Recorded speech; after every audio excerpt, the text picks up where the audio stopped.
I have introduced you to the lesson from primitive man to the river valley civilization or early civilizations. We have discussed so far about the birth of the earth and the different eras and the time frames, the great ice age and interglacial periods, the formation of landforms and the flora and fauna.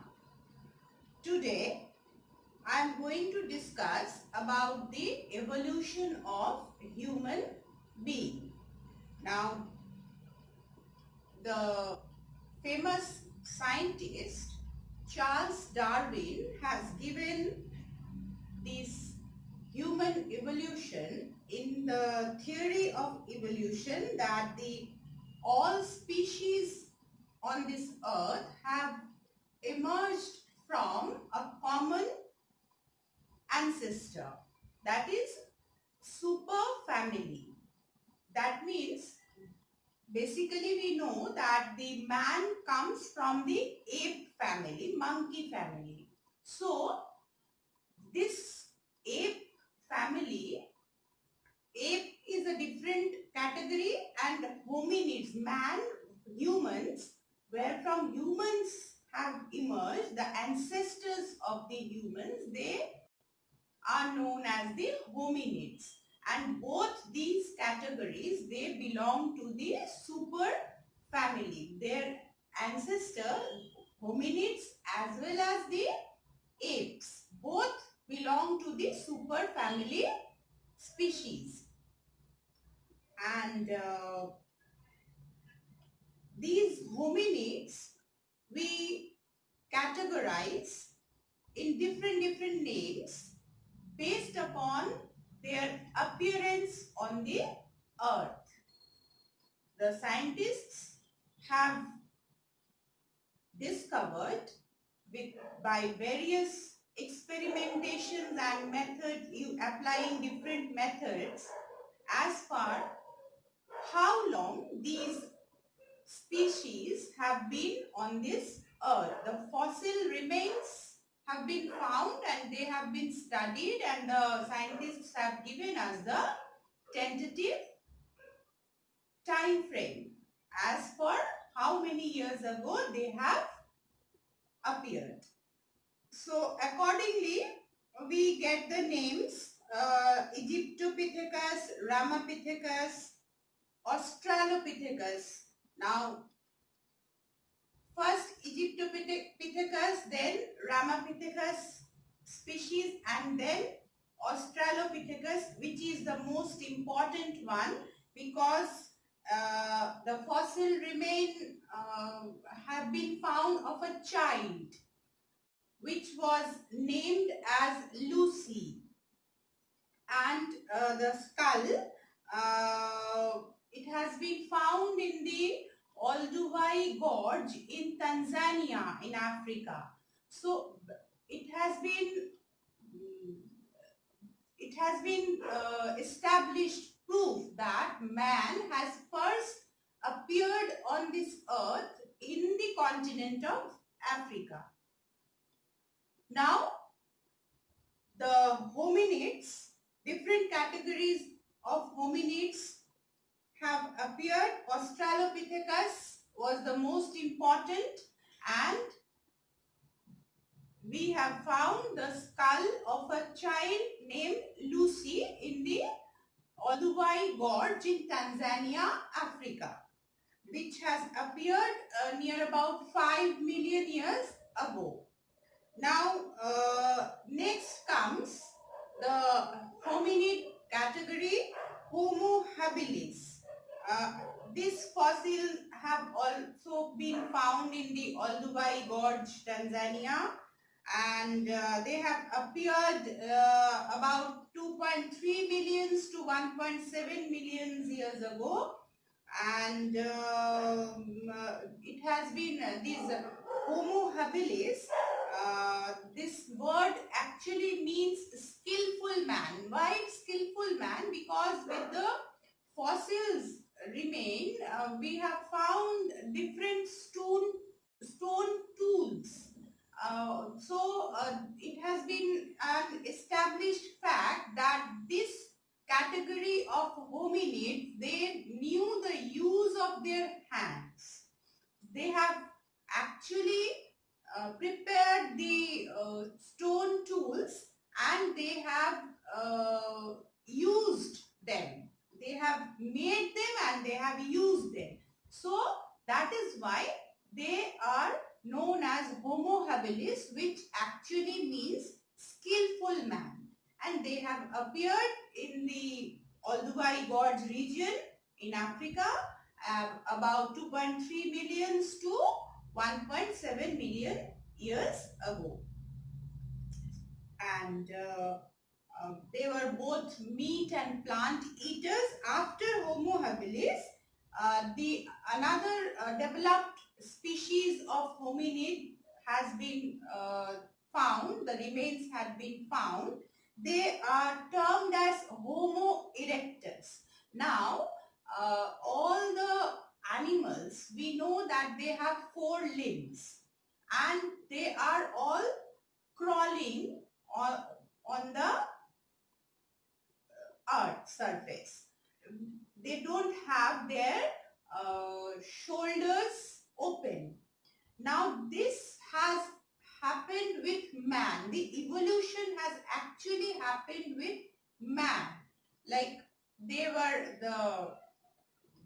first they were bent, and slowly they have their spine has been erect, and their shoulder had open, and they could use their arms and their paws. The palms, they were not joined anymore. The fingers were separated. So they started to use their hands, and that is why they came to be known as Homo habilis or skillful man. Next category is Homo erectus. Now still they were bent. The Homo habilis, they were bent, but Homo erectus, their fossils, when are examined, it has been found that their spines are erect. That means straight.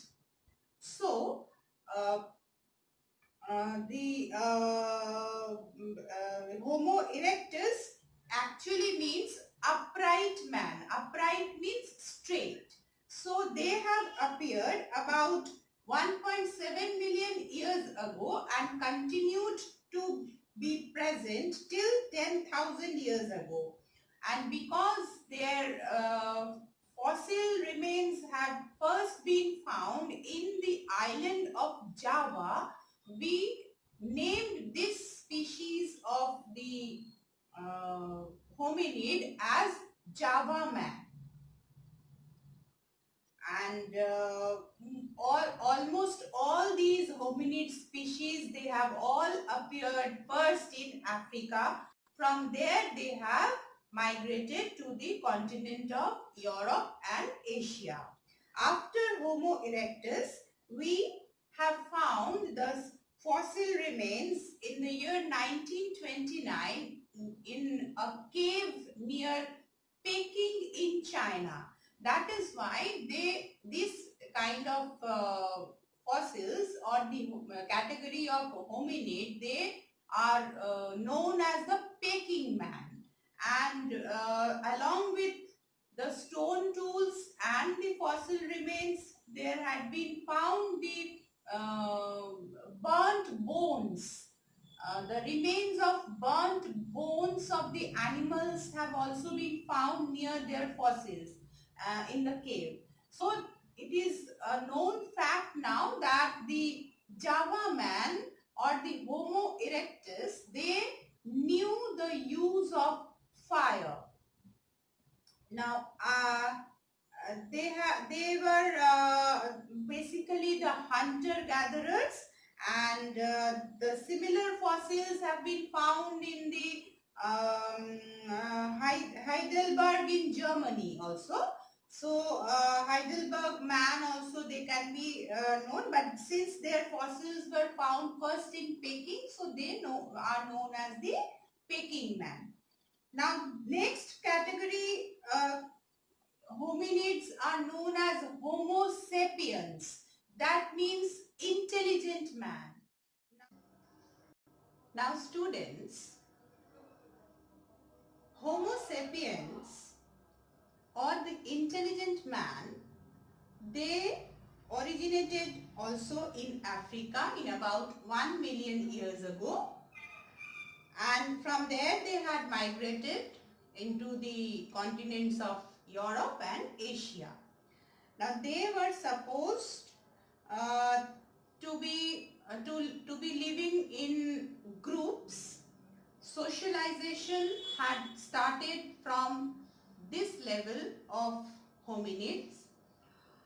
As the fossils of this species of hominids have been found in the Neander Valley in Germany, that is why the Homo sapiens are also known as the Neanderthal man. Now we are moving on to the last category of the Homo sapiens or hominid group. We call them Homo sapiens sapiens. They appeared in the last stage of the Pleistocene age and are believed to be the direct direct ancestor of the present human being. And they're a little superior group of Homo sapiens sapiens. Their remains have been found in the rocky parts of the Cro-Magnon in France. So this category of the hominids are also known as the Cro-Magnon man, and these hominids are categorized on the basis of their body structure, the shape of their skull, and the amount of the brain development that they have acquired. So on the basis of these, they have been categorized, and also their bones have been examined and the dates have been found. So these were the basis according to which scientists and geologists, they have put them in chronological order. Now next class we are going to learn about their dwellings on this earth. How did they live? Students, please copy down these notes in your classwork copy.